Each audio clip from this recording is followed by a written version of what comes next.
Welcome back to the channel. In this video, I'm going to create a quick in-depth review about this platform called VELDA. So VELDA is a streamlined platform for running machine learning job, offering fast GPU access, reproducible environment, and built-in template for framework like PyTorch and TensorFlow. It's designed to cut setup times, or teams can focus on training and experimentation rather than managing infrastructure. The simple command-based workflow make it beginner-friendly while still powerful for scaling workload.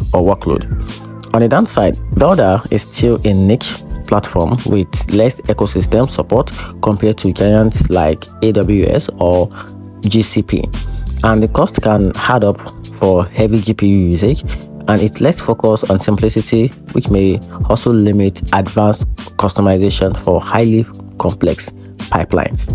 Then in conclusion, VELDA is a strong choice for researchers and startups who want speed and ease of use, but enterprise may still lean towards the larger cloud provider for flexibility and integration. And that's it. Hope you find the video helpful. Turn on the notification button, subscribe for more review.